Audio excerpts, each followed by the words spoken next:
हरे कृष्णा। मैं धीर परीक आज के वीडियो में आप सभी का हार्दिक स्वागत करता हूँ। पिछले अध्याय में हमने देखा कि कैसे पूर्ण पुरुषोत्तम परमेश्वर भगवान श्री कृष्ण ही पूरे यूनिवर्स का बेस है, और इस अध्याय में हम ये देखेंगे कि कैसे हमें भगवत प्राप्ति हो सकती है। इसीलिए इस अध्याय का नाम भगवत प्राप्ति है। इसके स्टार्टिंग में अर्जुन भगवान श्री कृष्ण से सवाल करते हैं कि ये ब्रह्म क्या है, ये आत्मा क्या है, सकाम कर्म क्या है, देव क्या है, ये भौतिक जगत क्या है, ये सब मुझे समझाओ। फिर वो कहते हैं आगे आगे कि ये सारे यज्ञों के जो मालिक है वो कैसे जीवात्माओं के शरीर में बसे हैं, और जो निरंतर आपकी भक्ति में लीन रहता है वो अपने अंत समय में आपके दर्शन कैसे करता है, मुझे ये सारी चीज़ें समझाओ। इसका उत्तर देते हुए पूर्ण पुरुषोत्तम परमेश्वर भगवान श्री कृष्ण कहते हैं कि जो जीव दिव्य और अविनाशी है उसे ब्रह्म कहते हैं, और उस ब्रह्म के सनातन स्वभाव को आत्मा कहते हैं।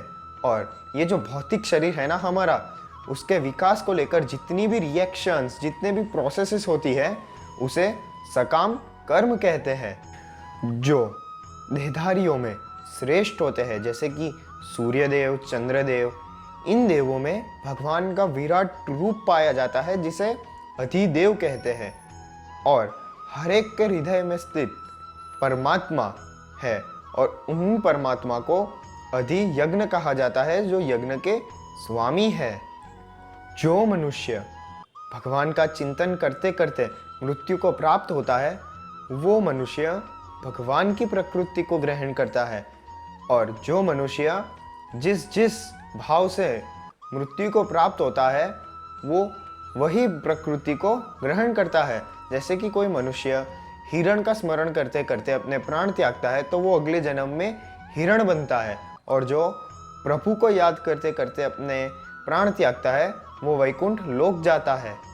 इसीलिए भगवान हमें ये कहते हैं कि हमें हमारे कर्म करते रहने चाहिए और फल हमें भगवान को अर्पित करते रहने चाहिए। हमें हमारी मन तथा बुद्धि को परमात्मा के चिंतन में लगाए रखनी चाहिए, जिससे अंतिम क्षण में हम भगवत प्राप्ति कर सकते हैं।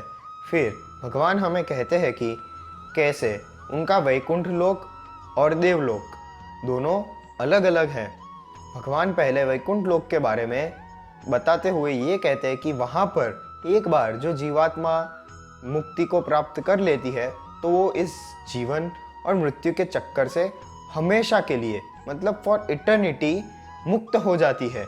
भगवान आगे आगे कहते हैं कि वैकुंठ लोक के नीचे के बाद जितने भी सारे लोक हैं जैसे कि देवलोक, सारे लोकों में मृत्यु और जन्म का चक्कर होता रहता है।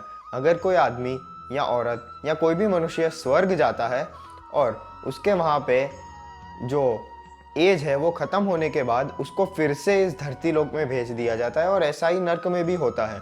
भगवान फिर हमें ब्रह्मादेव के बारे में बताते हैं कि ब्रह्मा का एक दिन जो होता है वो 1000 युगों के बराबर होता है, और एक युग में 17 लाख प्लस ईयर्स है, और ब्रह्मा जी की एक रात भी 1000 युगों जितनी ही होती है।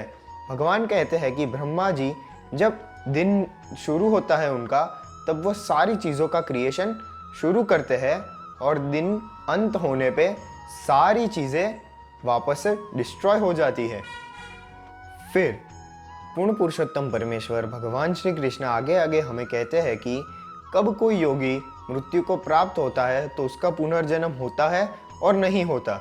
तो भगवान कहते हैं कि जो मनुष्य परम ब्रह्म का ज्ञाता है वो मनुष्य इन गिवन कंडीशंस में अगर अपने प्राण त्यागता है तो वो मुक्ति को प्राप्त होता है, और वो कंडीशंस है अग्निदेव के प्रभाव दरमियान, प्रकाश में, दिन के शुभ समय में, जब सूर्य उत्तरायण में हो, उन 6 महीनों के दरमियान अगर कोई मनुष्य जो परम ब्रह्म का ज्ञाता है वो मृत्यु को प्राप्त होता है तो वो मोक्ष को प्राप्त होता है।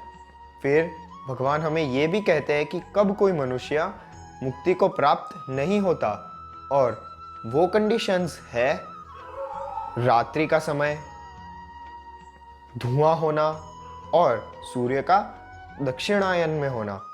इन 6 महीनों के ड्यूरेशन के अंदर जब भी कोई योगी मृत्यु को प्राप्त होता है तो वो चंद्रलोक में जाता है और उसकी मुक्ति नहीं होती, उसका पुनर्जन्म होता है। पर भगवान कहते हैं कि जो शुद्ध भक्त होते हैं ना, वो इन दोनों मार्गों को जानते हैं पर मोहग्रस्त बिल्कुल भी नहीं होते और वो हमेशा भक्ति में ही स्थित रहते हैं। फिर भगवान कहते हैं कि जो मनुष्य या योगी अपने मृत्यु के समय पे अपना पूरा फोकस इन दोनों आंखों के बीच में यहाँ पे लगाकर पूर्ण पुरुषोत्तम परमेश्वर भगवान श्री कृष्ण का चिंतन और उन्हें याद करता है, वो निश्चिंतपण से भगवान को प्राप्त होता है। और फिर इस अध्याय के अंत में भगवान श्री कृष्ण ये कहते हैं कि भक्ति का फल इतना होता है कि जो फल हमें वेदाध्ययन, यज्ञ, तप, सकाम कर्म इत्यादि इन सारी चीज़ों से हमें जो फल मिलते हैं वो सारे फल केवल भक्ति में स्थित रह के मिलते हैं। और इसी के साथ भगवत प्राप्ति ये अध्याय यहीं पे समाप्त होता है। मैं धीर आपसे विदा लेता हूँ, तब तक के लिए हरे कृष्णा।